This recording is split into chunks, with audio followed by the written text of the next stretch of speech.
I intend to resign as party leader, as prime minister, after the party selects its next leader.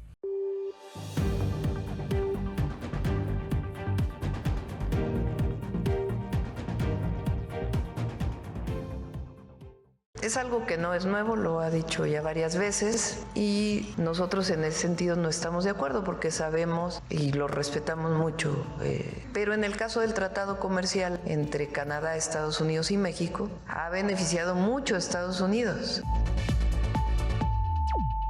We're going to be changing the name of the Gulf of Mexico to the Gulf of America, which has a beautiful ring that covers a lot of territory. The Gulf of America, what a beautiful name. And it's appropriate. ¿Por qué no le llamamos América Mexicana? Se oye bonito, ¿no? ¿Verdad que sí?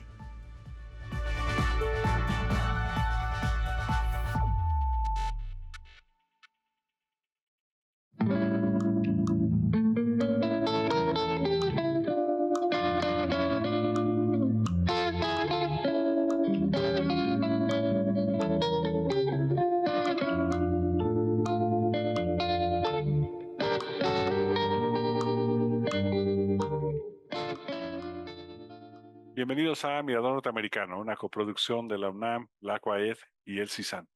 En esta ocasión vamos a estar hablando del periodismo migratorio en América del Norte. Tendremos a la doctora Camelia Tigao, investigadora del CISAN, coordinadora de proyectos colectivos relacionados con estos temas y particularmente está colaborando en la creación de un laboratorio de comunicación de las diásporas en América del Norte. También tendremos al periodista indígena Cao Sirenio, quien pues ha hecho un trabajo extraordinario, conjuntado en un libro, pero también en otros materiales muy importantes que nos acercan a la realidad de los jornaleros agrícolas, tanto en México como en Estados Unidos, y que pues nos muestran un momento de crisis humanitaria que se nos está a veces perdiendo de vista.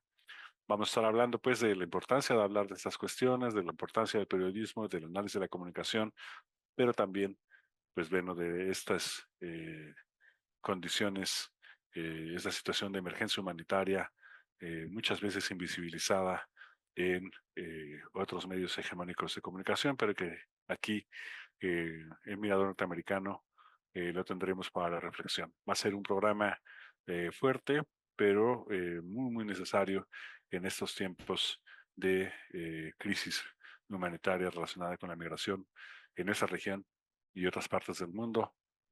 No se vaya, va a estar muy interesante, quédese con nosotros. Y pues bueno, comento a la audiencia que hemos venido trabajando en el CISAN en un conjunto de temas asociados a el fenómeno migratorio.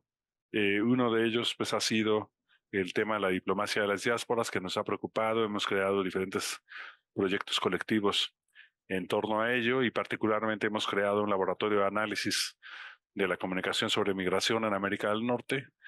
En este laboratorio buscamos pues crear equipos de investigación, crear equipos con académicos y estudiantes. También buscamos diseñar, impartir cursos y pues tratar de divulgar información confiable sobre este complejo tema. Estamos trabajando en ello desde el año pasado en el diseño y desde este año en su elaboración. Y pues bueno, este programa de Mirador Norteamericano se inscribe en los productos de este proyecto PAPIT y de este laboratorio CODAN Lab, No sé si queramos empezar por ahí, Camelia, para platicarnos un poquito cómo surgió este, este proyecto. Muy bien, es un laboratorio nuevo en el sentido de que este año lo institucionalizamos en el CISAN. Surge de mi formación como comunicóloga internacionalista, pero también de esta debilidad relativa que tenemos en los estudios de comunicación internacional, nacional sobre migración, cómo se debe comunicar sobre migración. También surge de la idea de conectar la diplomacia migratoria con la comunicación y del entendimiento de la diplomacia comunicación. Parecería redundante, pero algunos consideran que la diplomacia es un instrumento de poder duro. Al contrario, hay otra corriente y otra manera de hacer diplomacia que es el soft power y la comunicación. Entonces hay esta perspectiva teórica que queríamos promover y se hizo a través del proyecto PAPIT IN 302-324, tiene un número, ¿verdad? Un código que significa que tiene apoyo de la UNAM a través de GAPA. Y se titula el proyecto Comunicación y Diplomacia de las Diásporas, perspectivas desde los contextos de recepción en las Américas, Europa y Asia. Y ahí viene en el título un poco la clave de cómo estamos trabajando.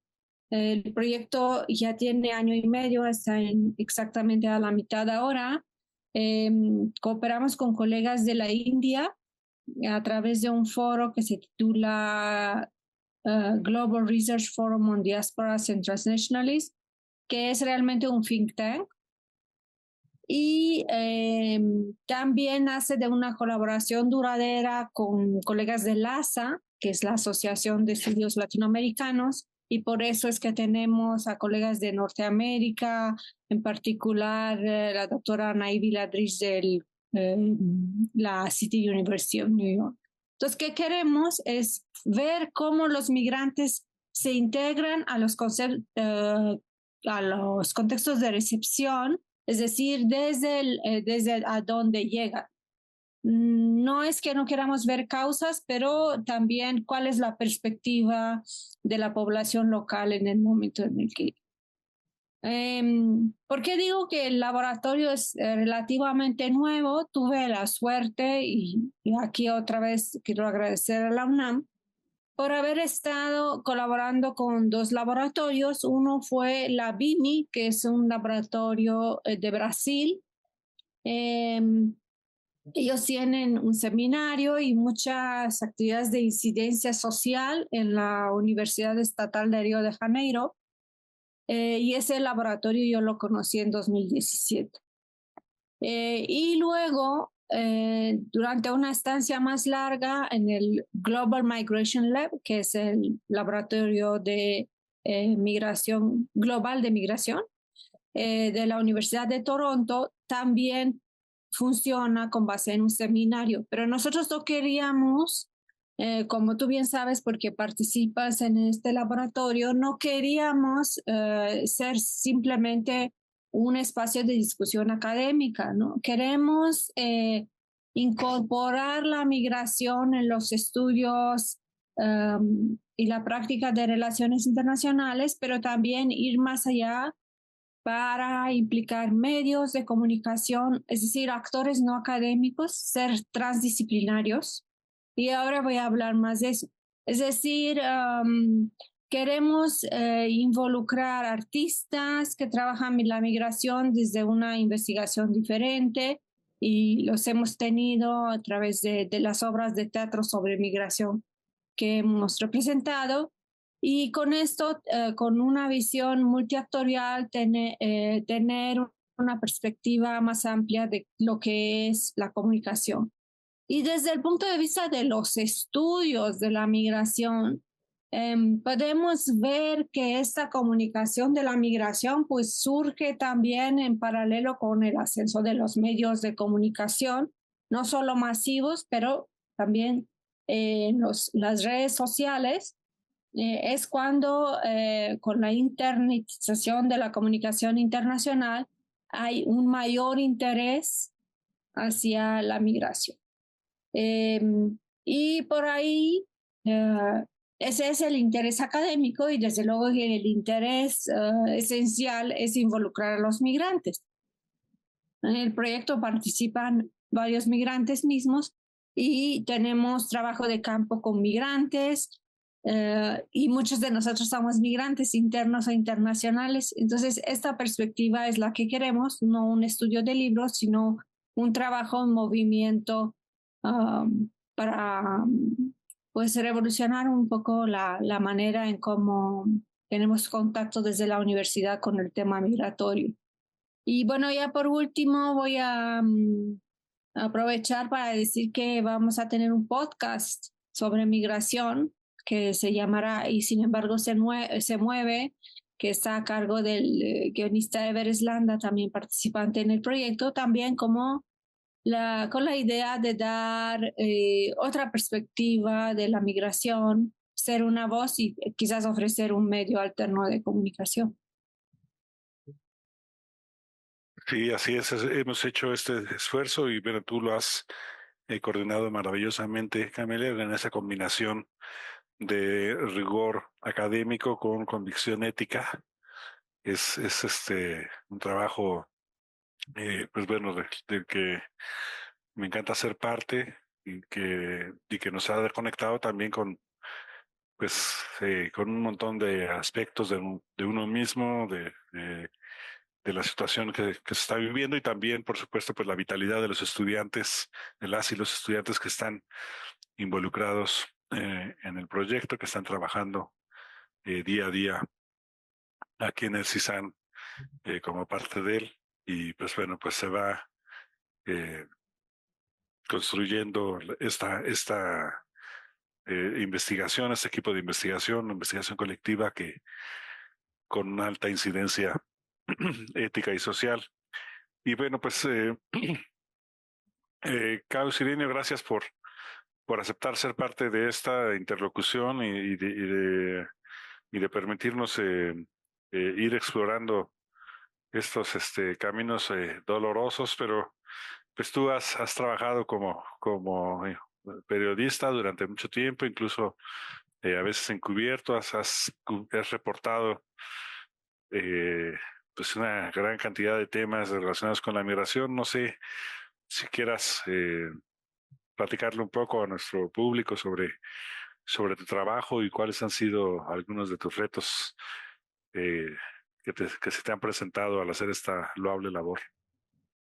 Pues de nueva cuenta, muchas gracias por la invitación. Pues no esperaba que algún día pues, me pudiera sentar con ustedes y hablar un poco de lo que es el trabajo periodístico desde el campo, sobre todo cuando hablamos de migración, que es un tema que muy poco se mira, muy poco se habla, muy poco se cuestiona. Y cuando los medios lo toman, ya sea para estigmatizar a los migrantes o para cuestionar a las víctimas, no cuestionar al Estado mexicano, las políticas públicas que tiene el Estado mexicano para atender este fenómeno migratorio que tenemos. Y México tiene un fenómeno migratorio tan importante e interesante que es el interno, ¿no? Que todos los migrantes que primero emigraron del campo a la ciudad y luego de la ciudad al campo y luego de la ciudad hacia los Estados Unidos. Entonces eso hace de que sea un fenómeno sumamente interesante. Y otro es que México es un país de tránsito. Aquí casi todos los días nos encontramos con migrantes de tránsito que vienen de Centro y Sudamérica y del Caribe y ahora de África que van hacia el norte y todo miran hacia Tijuana, hacia Ciudad Juárez, hacia Matamoros y todo quieren llegar a algún lugar de la tierra prometida. Y eso también lo vemos dentro del país. Yo recuerdo mucho hace 10 años cuando el 17 de marzo de 2017 brotó un movimiento de jornaleros agrícolas en Baja California, en el Valle de San Quintín, y en ese brote de, de insurgencia civil, y la gente, pues los medios llegaron, todo, tomaron fotos, todo, entrevistaron a los líderes, pero muy pocos se quedaron a preguntar qué estaba pasando adentro en el Valle de San Quintín, qué estaba sucediendo con las empresas agrícolas que contrataban a los obreros agrícolas y que lo tenían trabajando prácticamente en condiciones de esclavitud. Entonces, son 10 años y después de las marchas, de las megamarchas que ocurrieron el 17 de marzo de 2017, la toma de la carretera transpeninsular de Tijuana a La Paz, ahí estaban todos los medios, el 18 hubo una segunda marcha y luego, no recuerdo si el 22 de marzo hubo otra marcha que convocaron los jornaleros. A mí me tocó estar en la marcha del 24 de abril de ese año, porque yo llego en la primera semana de abril para trabajar como reportero, no sé si encubierto o en calidad de jornalero. Yo digo que fui en calidad de jornalero para poder reportear esa parte, porque necesitábamos contar la otra mirada que hay detrás del movimiento, ¿no? Y yo no me quería quedar con esa palabra del dirigente, con la narrativa de los líderes del movimiento. Yo quería otra narrativa, de esa narrativa que que no se habla, de esos migrantes invisibilizados, de esos migrantes desplazados de la montaña de Guerrero por la pobreza, por la violencia, por todas esas capas de violencia que hay, que viven en los pueblos y comunidades indígenas. Entonces quería visibilizar ese tema y fue por eso que llegué, me propuse ese reto y a partir de ahí pues me entendí de que de lo que se ha hablado de migración es muy poco o es nada lo que se ha tocado durante toda la vida, porque estamos muy acostumbrados de ese periodismo decimónico, ¿no? De hablar de la tragedia, de hablar de violencia, pues, de guerra y todo, pero nadie estaba acostumbrado de hablar de algo este, tan puntual que tenemos casi enfrente, que es la migración y sobre todo esa migración interna y esa migración interna que vino después de una fallida política económica del neoliberalismo, que tuvo que ver con una reforma constitucional del artículo 27 y que eso, pues por eso cuando hablo de esa migración del campo a la ciudad, porque estos campesinos que se quedaron sin dinero, sin posibilidad de producir su tierra, se vinieron a la ciudad y se convirtieron de la noche a la mañana en obreros o en militares o en policías, y después de cuando vino la devaluación de 1994, las fábricas cerraron y esos migrantes que habían llegado de campo a la ciudad, pues se fueron a otra vez, ahora a los campos agrícolas de Sinaloa, de Jalisco, de Sonora, de Baja California, y otros se fueron a los Estados Unidos. Y solo de esa forma este país no ha reventado, porque si no hubiera sido por esa capacidad que tienen los mexicanos de reaccionar ante una emergencia, hubiéramos colapsado, ¿no? Sobre todo porque a mí me toca vivir la crisis de 95 en la Ciudad de México y fue fatal para los que nacieron ese año, pues no saben lo que fue vivir esa crisis económica de 1995 y que también desató una gran migración de la ciudad al campo y de la ciudad a los Estados Unidos. Sí, importantísimo. Pues ya está planteado aquí el tema. Estamos en Mirador Norteamericano, estamos hablando sobre el periodismo migratorio en América del Norte, el laboratorio Codan Lab que tenemos en CISAN, y pues los dos grandes elementos, ¿no? El estudio, la perspectiva teórica, lo que nos plantea la brújula académica, y por otro lado, pues la experiencia, el trabajo, la vida en la tierra, en el día a día de la migración, gracias a la mirada de Cabo. Entonces, pues bueno, queda planteado este primer escenario. Vamos a hacer una breve pausa y continuaremos ahondando sobre este tema. No se vaya, estamos en Mirador Norteamericano. Quédese con nosotros.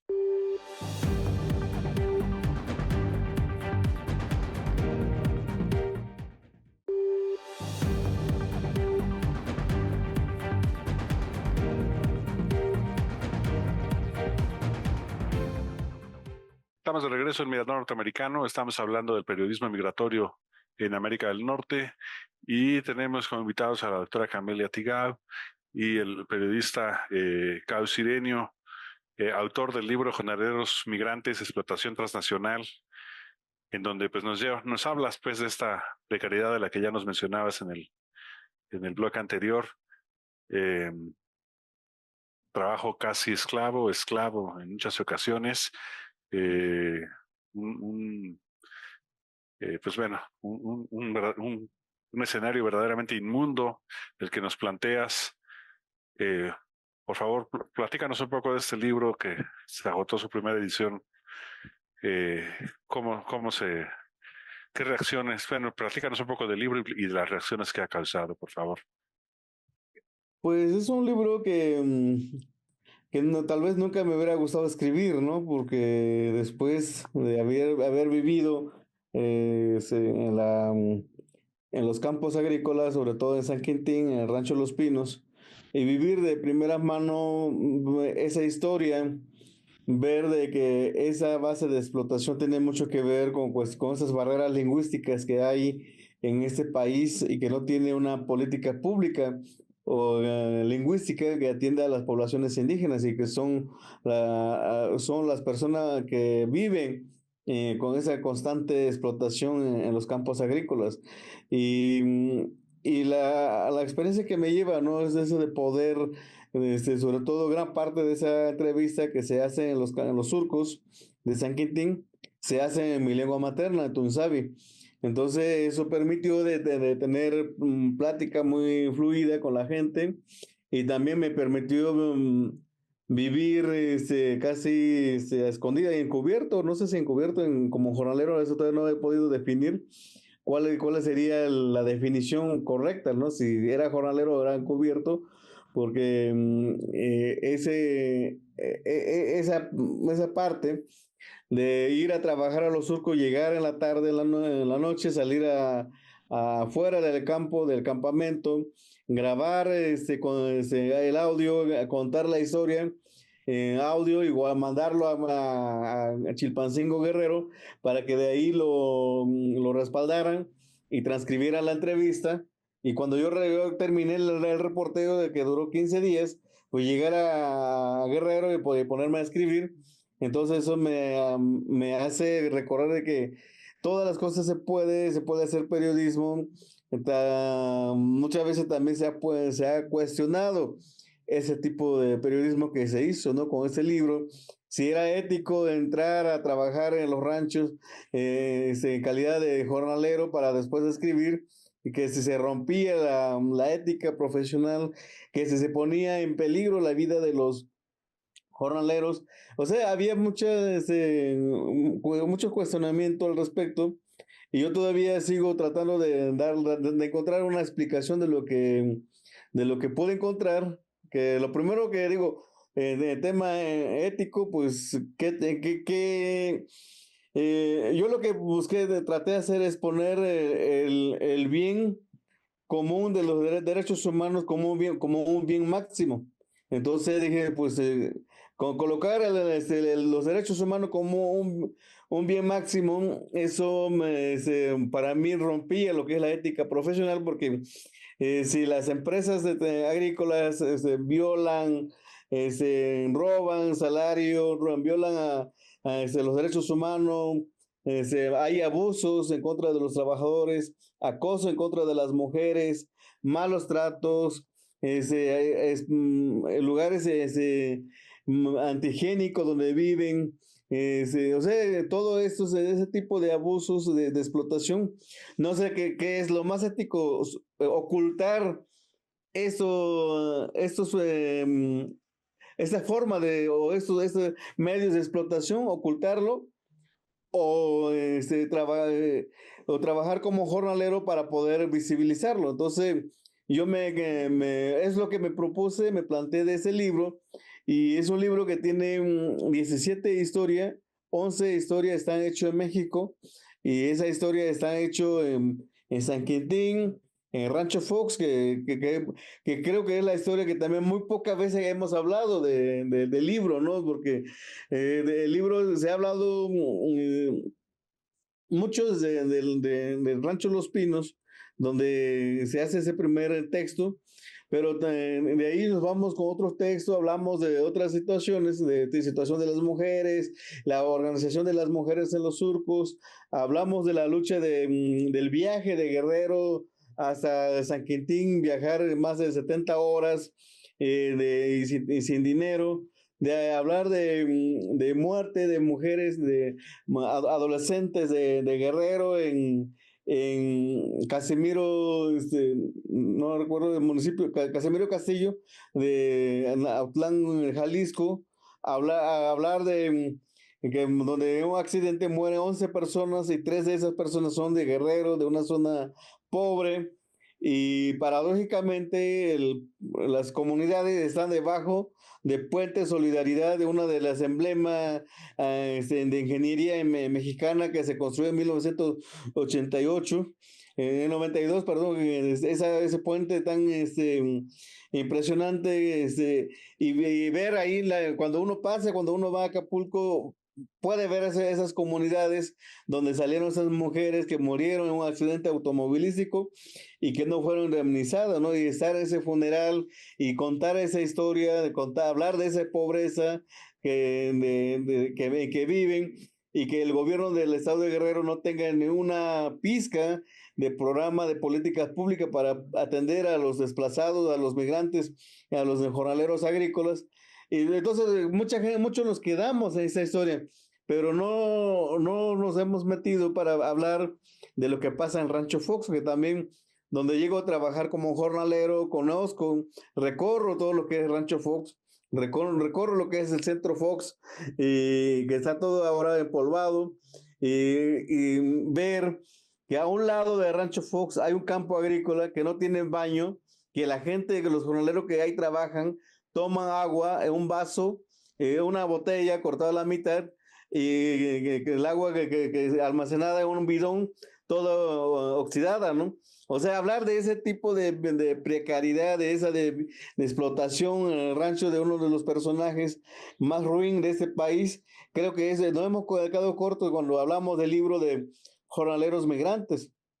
Entonces yo creo que aquí la historia es posicionar la historia de San Quintín, la de Rancho de los Pinos y Rancho Fox, para poder entender que en este país la política agrícola está cimentada sobre la explotación de los jornaleros agrícolas. Y de ahí, ya que estamos hablando de migración, ese fenómeno de periodismo migratorio, y estamos hablando del norte, pues otras 6 historias son en las que se escriben en Estados Unidos. En lo que me toca reportear, viajo con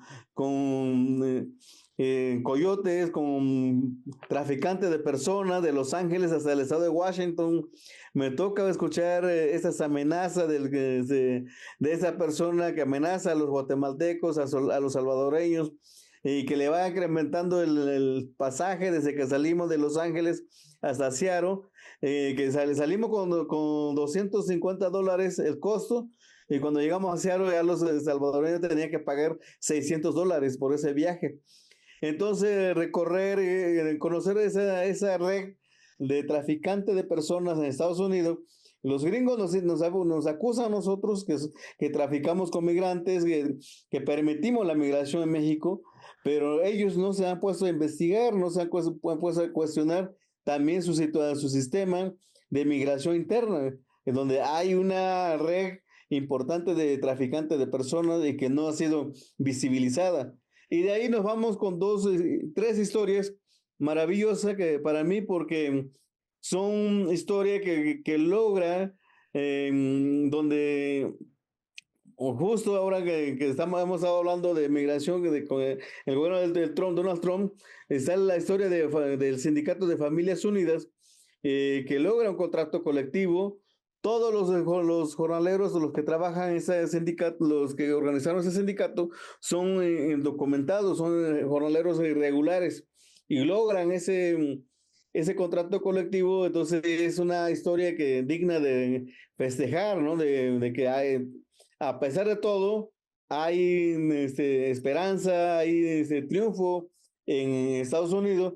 Y luego también encontramos con la coalición de trabajadores de Immokalee en Estados Unidos, en Florida, que también logran un trato digno con los granjeros y logran que las empresas transnacionales de esas comidas rápidas firmen un convenio de trato justo con los jornaleros y se comprometan a entregar $1 por cada kilo de 10 centavos de dólares por cada kilo de jitomate que se venda, y se compromete a crear un comité técnico que revise los ranchos o las empresas agrícolas si no hay violaciones durante la cosecha de jitomate, y eso ha hecho de que en las granjas se han acabado los abusos, las explotaciones y el robo de salario. Entonces esas son cosas que se puede celebrar y saber que son mexicanos también los que están frente de esa organización, que han logrado organizar a estos movimientos y que han arrancado una pizca de derecho a los estadounidenses, ¿no? Pero también hay otras historias tristes, como el caso de los trabajadores de Arkansas, donde todavía se mantiene una batalla legal en contra de la pollería Tyson, de que todos los trabajadores se han quedado inmovilizados, tiene problema de derrame cerebral porque trabaja en la cadena de producción, en el destajo de pollo, o de donde destazan los pollos. Entonces, de tanto movimiento, porque está en la cadena, pues perdieron la movilidad de los brazos, y otros sufrieron trombosis y quedaron tirados en las vallas, en las cadenas, porque era tan difícil o pesado el trabajo que tenían que usar pañales desechables porque no podían ni siquiera irse al baño. O sea, de ese tamaño estamos hablando de la explotación laboral en la pollería Tyson. Pero lamentablemente nosotros nos gusta mucho comer pollo, de aquí de pollo, de una marca que vemos allá, o también de esa tienda comercial que conocemos, de la W, que es donde se venden esos pollos, de la producción de Tyson. Entonces son cosas que nosotros, que duele, y cerramos esa historia de Estados Unidos con una historia de regresar en ceniza. Hablábamos de la pandemia, y donde desde el teléfono poder reportear, porque gracias a esa gira previa que hice, el reporteo previo que hice en 2018 y 2019, me permitió tener contacto y tener forma de saber qué estaba pasando en Estados Unidos durante la pandemia, y cómo desde el mes de abril, el 20 de abril de 2020, vía telefónica estuve enterado de cómo murió un migrante, de 4 personas que vivían en un departamento, y todos se enfermaron de COVID-19 y no había ni quien le llevara ni siquiera el agua. Entonces desde México tuvimos que hacer todo un esfuerzo para buscar la forma de acercarle agua y alimento, y día después me avisaron de cómo murió uno de esos migrantes, y ese migrante regresó en el primer vuelo, el único vuelo que realizó la Fuerza Aérea, de la repatriación de 710 urnas de ceniza que llegaron a la Ciudad de México en el mes de julio de 2020, ¿no? Entonces ese libro recoge esa historia, y esa es la historia que tal vez muy pocas veces se ha contado en este recorrer periodístico que he estado haciendo. Wow. Importantísimo lo que nos narras, las imágenes y estos claroscuros, ¿no? El dolor, pero a la vez también pues las luchas, las victorias que se han logrado arrancar a estas empresas gigantescas que además ahora pues parece ser que están dispuestas a comprometerse con una política de deportación y de automatización. En fin, ese es un momento crítico. Gracias por compartirnos estas duras experiencias, Cau. ¿Cómo fue, Camelia, que conociste a Cau Cireño? ¿Cómo fue que ahora lo tenemos conectado al CISAN? En 2020, precisamente, recuerdo que la doctora Amarela Varela, quien también es parte de este proyecto sobre comunicación y diplomacia de las diásporas, propuso una presentación de esta maravillosa obra que se llama Jornaleros Migrantes, Explotación Transnacional. Y pues yo pensé que hay varias maneras de aprender sobre un tema y todas son verdad y ninguna es verdad por sí misma, sino que hay que integrar en un todo todo lo de lo que sabemos. Y este libro a mí me marcó muchísimo, quizás porque tengo empatía hacia el periodismo, pero también por la manera como expone la tristeza de los jornaleros. Y me marcó mucho, por ejemplo, la situación de los hijos que no pueden ir a la escuela. Por ejemplo, los papás que inician los labores en la madrugada, pues no tienen tiempo de llevar a los hijos a la escuela, aunque sea a las 6 de la mañana. Y los niños a la vez pierden el gusto por la escuela, es lo que nos cuenta Cao. Él cuenta la historia de una pareja de jornaleros migrantes que se mudó a casitas de campamento Las Pulgas, que vemos aquí un paralelo entre el campamento, entendido como campamento de jornaleros, pero también campamento de refugiados, o sea, son dos poblaciones similares en cierto sentido, ¿no? Y recuerdo que Cao Cireño entrevista a la madre, que no contaban con los servicios para incluir los educativos, pero que pues padecían de esta pues la relación muy precaria con los dueños. Y esa mujer decía, no había escuela, nuestros hijos se quedaron sin estudiar, así que improvisamos aulas con techo de lonas para que los maestros dieran clases mientras se construían las escuelas. Y ahí vemos el esfuerzo que tienen que poner estas personas para sobrevivir, para dar un futuro a los hijos, para que los hijos aprendan cuestiones básicas de leer. Es una situación de emergencia humanitaria que normalmente no pensamos que se da aquí al lado y que es para que nosotros podamos comer, ¿no? Entonces, ese libro fue presentado en SUDIMER, que es el Seminario Universitario de Desplazamiento Interno, Migración, Exilio y Repatriación. Y así fue que nos conocimos, ¿no? En el proyecto nosotros tratamos de involucrar más actores que los medios en el proceso comunicativo, digamos, viendo que la comunicación pues es para los migrantes, acerca de los migrantes, entre los migrantes, y los medios son como quizás al centro, están en el centro de esta discusión. Y efectivamente, como tú lo has dicho, hay un proceso en el que esta comunicación acerca de la migración pues remite a un cierre de fronteras, a un proceso de externalización, entonces, en donde muchos actores que están en contra de la migración tienen voz, hay quizás mucha desinformación, mucha basura narrativa acerca de los migrantes que pueden hacer o no hacer ciertas cosas. Y difundir este tipo de mensajes falsos, pues es algo que puede dividir a la población en los países de acogida con respecto a la llegada de extranjeros. Y eso es algo que nos concierne directamente, dado que México está recibiendo cada vez más migrantes.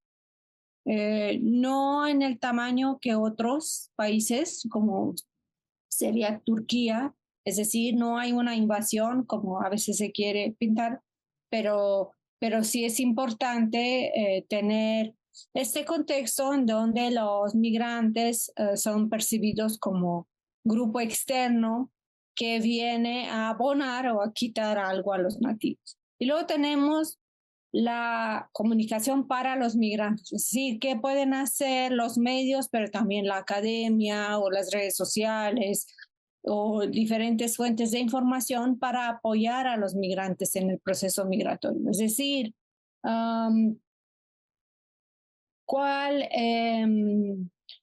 cuáles son las maneras en las que los migrantes pueden saber por dónde es seguro trasladarse, cuáles son los riesgos, etcétera, cuáles son las herramientas que ellos y ellas pueden tener para evitar los puntos peligrosos. Por ejemplo, al cruzar ciudades con mucho narcotráfico, con mucha prostitución o qué sé yo, zonas de alto riesgo, ¿no? Y luego tenemos la migración entre los migrantes. Un migrante no solo emigra con cuerpo, emigra también a través de la tecnología.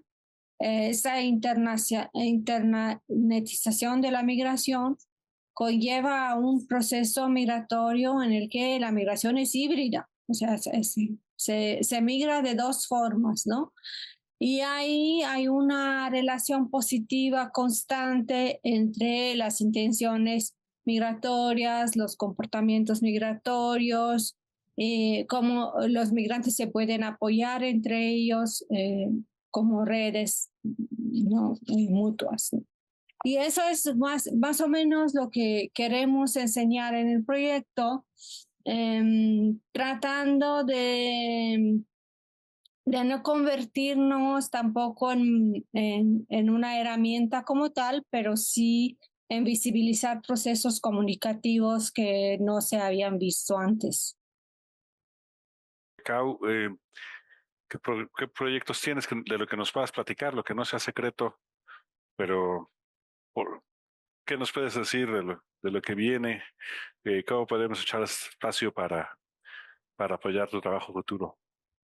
Pues mira, lo que viene es seguir reporteando la frontera norte, sobre todo Ciudad Juárez, Nogales, Agua Prieta, perdón, Nogales, Agua Prieta, Mexicali y Tijuana.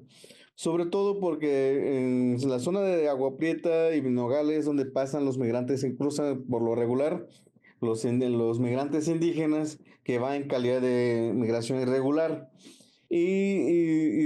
Tijuana es la ciudad donde están reportando los migrantes indígenas que vienen por la costa Pacífico. Entonces, hace un mes, un poco más de un mes, lancé una campaña para recaudar fondos para hacer periodismo indígena, porque lo que veo es que hay medios, por más alternativo que sean, por más empatía que tengan con la migración, con los indígenas, pero siempre hay esa tendencia de invisibilizar a la migración indígena.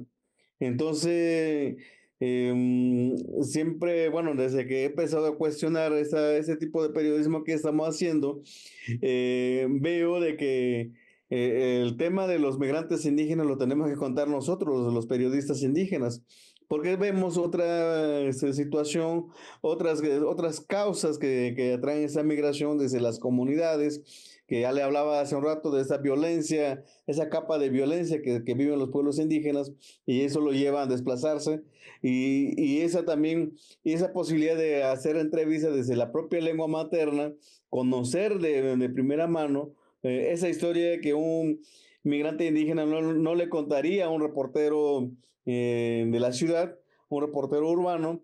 Entonces, pero sí le contaría a alguien que ha estado con ellos, que conoce.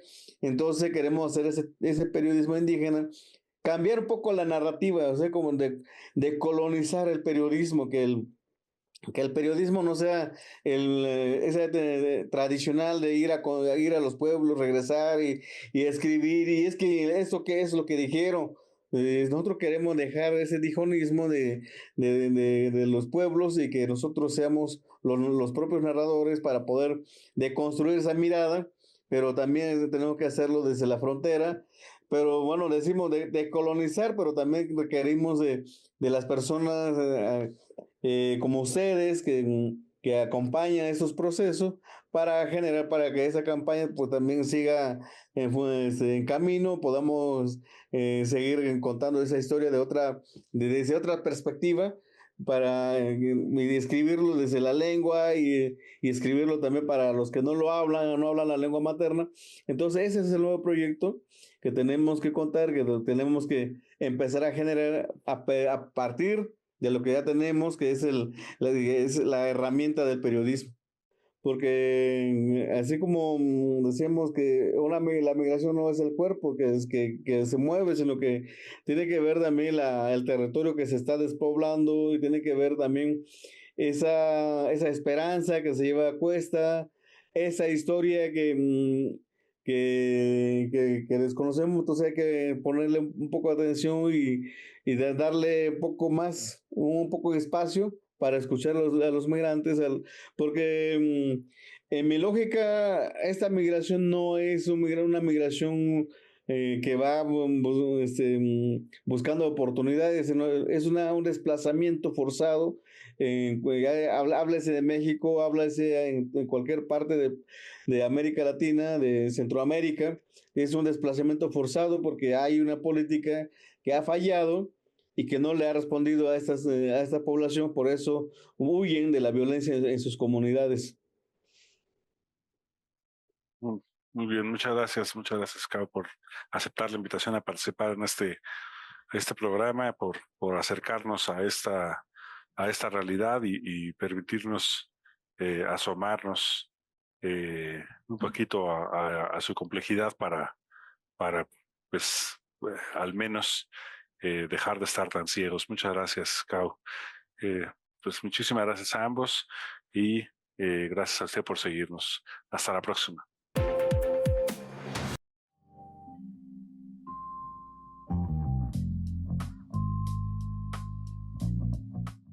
Sobre tu nuevo proyecto, lo que nos quieras platicar. Sí. En ambos casos, pues tendrá que ser una versión más condensada para que no tengamos que cortar nada de lo anterior. Que ya no me emocione más. No, pues adelante. ¿Sabes qué? Te vamos a entrevistar también para el podcast. Exacto. Eso ya lo estaba viendo mientras te estaba oyendo. Pero bueno, regresemos. Adelante, Mario.